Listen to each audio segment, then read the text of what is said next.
There's nothing worse than investing years, some of these plants are 12 years old, into blueberry plants or any fruit producing plant for that matter, and then have disease wipe them out. So last year I had a plant that was actually larger than this, and it was right here. And we had mummy berries so bad, and this was the plant that had it the worst, that I actually had to pull the entire plant out. So this year I am taking every possible measure to make sure that my existing plants don't have mummy berry, or I'm mitigating the infection as much as possible. So mummy berry is a fungus or a fungal disease.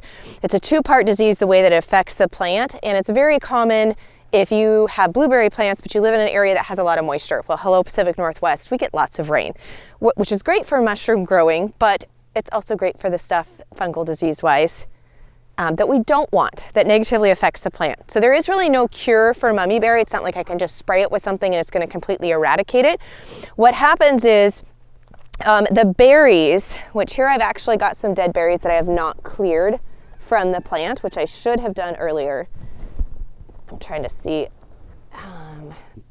if these ones are actually mummy berries. It's too far late in the season for me to be able to tell, but what happens is the berry will form, and then as it will start to ripen, it ends up turning like this weird mauve color and looks mummified, like like half a raisin almost, or like half a dehydrated blueberry, which is why they call it mummy berry disease, because the berry looks mummified.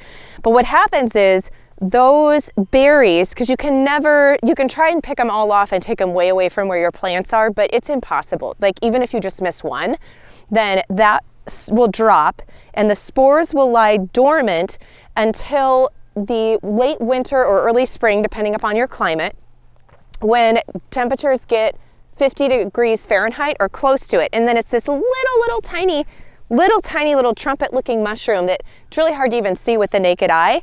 Then that blooms, for lack of a technical term, that mushroom will bloom. And then as the rain falls, then it splashes those spores up onto the plant and infects it. And so it's just this perpetual cycle. But the more that your plant gets infected, obviously then the more mummy berries that you have that keep infecting it every year, and you get less and less and less of a harvest. Or it gets so bad that you actually have to remove the entire plant. Now they do make varieties. There are blueberry varieties, I should say, that are less susceptible to the mummy berry disease. And that is the variety that I replanted and put a new one in here over there where I had to take the one out from last year. But I want to make sure, last year I was a little bit behind schedule and we had warmer temperatures earlier than we normally do. So keeping an eye on temps in the garden is so important for so many reasons, but even in the winter months. So we're actually frozen solid right now. I still have little bits of patches of snow. The snow just finished melting this week, and right now it's nowhere close to 50 degrees. But if we have a bright sunny day in the afternoon, I know that those could be close, even though we'll be cold at night. So my ground is actually still frozen right now, which is good, because that means if my ground's frozen, that I don't have any mummy berries that have started to sprout yet. So I'm kind of just going through here and trying to pull up. I'm going to leave, clover is fine to leave because clover will actually put nitrogen back into the soil, which is great. But I don't necessarily want the grass, but this is so frozen that the little bits of grass here that I have that I would normally pull and weed out, I'm not really getting it by the root. So those I'll just have to pull out a little bit later in spring if they come up through the treatment that we're going to do. So these berries, because I don't know if they had mummies on them or not because they're too far gone, they were the last little bits that we didn't get harvested off of the plants this year. I'm gonna just go and take and toss these far away just in case so that they don't fall and further infect. Now, the other thing I'm going to do, now this is not going to really help mitigate the mummy berry, but I wanna make sure that my plants have plenty of nutrients. And so this is composted chicken manure blend. So I'm gonna put this down around the drip line. And actually I had to buy composted chicken manure because we have so many plants and gardens and stuff that we're growing that I actually didn't have enough of my own chicken manure to put down. So this is not hot because it's already been composted, which is key with the chicken manure. I have a lot of fresh, hot chicken manure right now out in the coop, but it's too hot that I don't want to put it down right now. I'd rather it be composted a little bit. So here is our lovely, probably the first time I ever heard chicken poop referred to as lovely, but here is our chicken manure. After it's been composted down though, like you can't really tell that it's chicken manure and it's more like dirt, like it shouldn't smell. If it smells like poop, then it's not composted down all the way. So it should be more like dirt.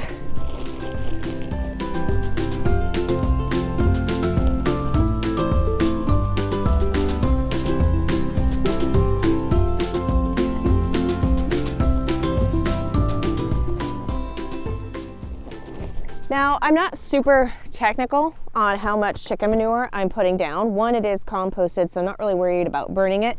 But two, there's quite a decent layer of mulch, which you're gonna see because I'm gonna re-mulch this, and how that actually stops or is the most effective natural way that I found to combat the mummyberry. But I've got lots of layers of wood chips and mulch that are beneath this, so it's going to take a while for the rain to actually push the nutrients that I'm putting down around here right now to get it down into where it's going to actually feed the roots. And so I usually just do this once a year and do a pretty good amount of the chicken manure, and then I kind of just let the berries tell me, like if I have a year where it feels like production is down really low, or if you ever see like yellowing of leaves and it's not due to a disease, because there's some disease that can affect the leaves. But anytime I see any signs like that, then I know without doing a soil test, so you can definitely do a soil test, that the plants need more nutrients. So let's go over and get our mulch so that we can make sure these don't get infected anymore. So this is kind of sawdust because this has been sitting here so long. It's really broken down more than when we first got it brought in, when it was just wood chips. But this works great for mulch on, it's actually a little bit frozen. There we go. On the blueberry plants. So you can really use any wood chips that you want. Ideally, you just want to make sure that you're not using black walnut, because black walnut has a compound in it, I believe it's called jugalone is how you pronounce it, that can inhibit growth of other plants. It's a black walnut's kind of like a defense mechanism so that other plants don't crowd it as it's growing. So that's really the only one that you really want to stay away from. This is mainly, I think mainly fir. It comes from my husband's mill. And so mainly fir and some maple. But you can actually even use cedar. I know a lot of times there's kind of like a myth that says cedar is not good to put around other plants, but the University of Washington did a pretty extensive study on that and found that it was just fine to use cedar as mulch around plants. Alrighty, so we want to have a decent amount because depth is key for this to actually work. Okay. So we want to make sure that we have got a good 3 to 4 inches of mulch all around the base, anywhere that berries that were infected could have fallen. And the reason for that is because if we've got at least 3 to 4 inches, then this is going to be enough to smother those spores so that they can't actually form the mummyberry. And if they can't actually, or they can't form the little mushroom, and therefore it can't infect it and create more mummyberries, then that's the only way that I have found that actually works. Like there's a lot of different sprays, but they don't seem to be really truly effective. And so the key is deep enough, applied early enough that you're not too late where they've actually already formed and have already infected the plant for that year. So keeping an eye on temps, deep enough, and making sure that you come far enough out as well, so that if they've fallen out here, like I don't worry about in this walkway so much because if it here, it's going to have a hard time splashing, and this gets mowed and has enough traffic. Well, when the months are warmer, I should say. We're not mowing obviously right now, but then I'm not really worried about it. So I just try to make sure that I get out about 6 inches past the drip line.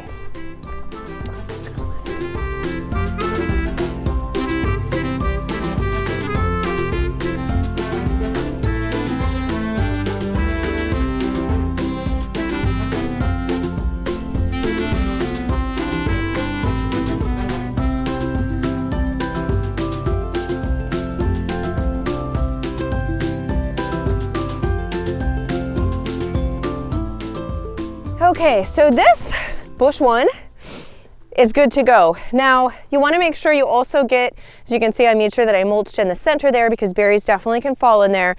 And if you have ever watched any of my tree planting videos where we've talked about growing trees, then you would know that this is something you would not want to do with a regular fruit tree. But this is a berry bush, so it's different, and it's completely fine if you have this much mulch around the base of the plant and actually the trunk matter, these canes here. It's fine if you've got this much mulch around them. Now, a fruit tree, you wouldn't want to girdle it like this because it would actually be harmful to the tree, but that's not the case with blueberry bushes or raspberries for that matter. So it's completely fine to do this. I know sometimes people get worried about that because you've been told don't do it with fruit trees, which is true, but blueberry plant a very different manner. Now, up next, we need to get this pruned.